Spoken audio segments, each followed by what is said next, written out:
ISIS, who started out as an affiliate of the US-funded Al-Qaeda, is said to be a Sunni jihadi group, which is responsible for some of the most brutal atrocities in recent times.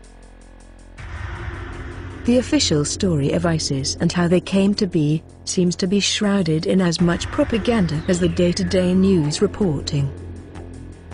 Mainstream media and WikiLeaks have recently made associations between Saudi Arabia and Qatar, claiming that the Saudi and Qatar duo are responsible for the creation and financing of ISIS. While there is definitely a link between the duo and ISIS funding, there seems to be a lack of reporting on the very strong evidence which ties ISIS directly to international Zionism and the State of Israel. Many countries can be rightfully accused of creating, arming and the financing of ISIS, like Turkey, Saudi Arabia, France, Qatar and the United States, just to name a few. But the biggest ally of ISIS seems to be getting away without any speculation from the mainstream media. I am of course talking about Israel. There is a strange relationship between Israel and ISIS occurring next to the Israeli border. The Yarmouk Valley is wedged between Syria and the Israeli-occupied territories of the Golan Heights. The valley consists of a few small towns, the majority of which are now controlled by ISIS. Israel, who claims to be attacking ISIS, is doing nothing about the fact that ISIS is operating on Israeli-controlled and occupied territory. What are Israel doing about it? Absolutely nothing to stop them. ISIS doesn't attack Israel right next door. Instead, it is claimed that they travel thousands of miles as far as Europe and even the United States to carry out terrorist attacks. Israel has authorized airstrikes in Syria multiple times. These airstrikes, however, have aimed not at ISIS, but the Syrian army and the Lebanese Hezbollah. Israel is fighting against the enemies of ISIS. ISIS is also threatening to attack Palestine of all places, claiming that Hamas is unworthy of the land. Islamic State militants are even killing off Kurdish freedom fighters within the Kurdish territory. ISIS is practically murdering all Christians and the Muslims who stand in the way of the greater state of Israel. Every single year that the Zionist regime of the US and Israel have been involved with the fight against ISIS, ISIS have grown stronger. That was until Russia showed up and defeated 50% of ISIS in less than 2 days. The Zionists responded to this by asking Putin for a ceasefire. So you are not allowed to bomb ISIS, apparently. Putin himself has admitted that Israel is behind the funding and arming of ISIS, along with the USA. A senior aide to Russian President Putin, this year, has also accused Israel's Mossad of training Islamic State terrorists operating in Iraq and Syria. In fact, ISIS and Israel are such close allies that the Syrian army discovered a new ISIS weapons depot in West Raqqa in June 2016, consisting of Israeli weaponry and Israeli mortar shells. Countless times has Israel and the USA been busted arming and training the Islamic State militants.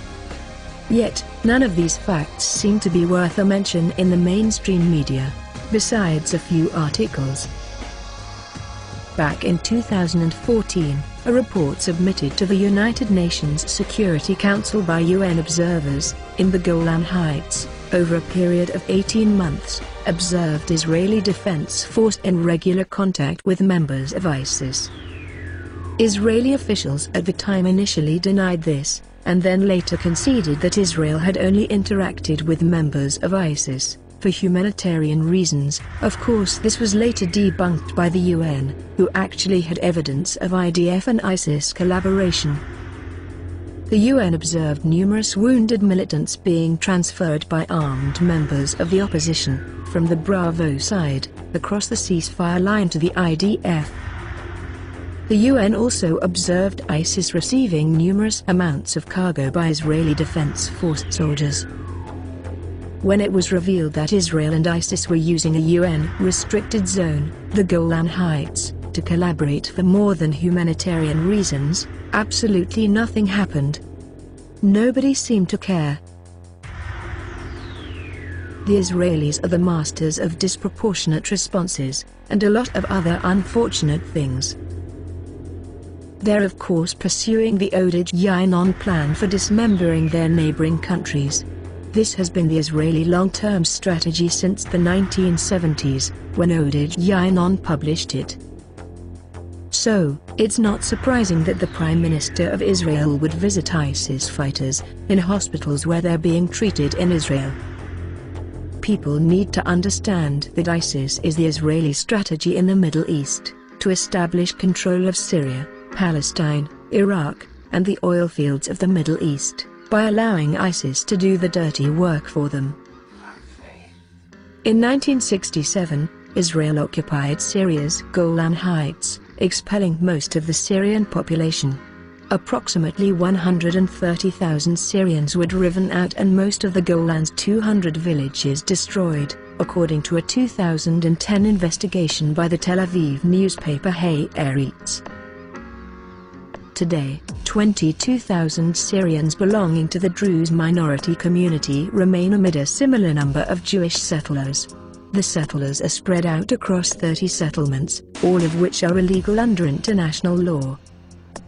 Israel is moving forward with plans to drill for oil in the occupied Golan Heights, despite warnings that the move violates international law. In September 2015, AFEC announced it had discovered its first oil reservoir at one of the sites where it had been drilling. Last month, the company was granted the go-ahead to conduct more drilling in the Golan by the Israeli authorities. The company's board of directors and investors include Zionists like Rupert Murdoch, Dick Cheney and Jacob Rothschild. There's no contradiction between Israel and ISIS. While Israel fights enemies of ISIS, ISIS fights enemies of Israel. Syrian President Assad recently stated that all the terrorist groups which operate in his country are supported by Israel. He claims that there has been a Zionist plot against Syria for many years, in order to extract the oil and wealth for Israel. This is where Islamic State comes into the picture, he believes. And this is why Israel and ISIS are allies. If you like our content, be sure to subscribe to our channel. Thanks for watching.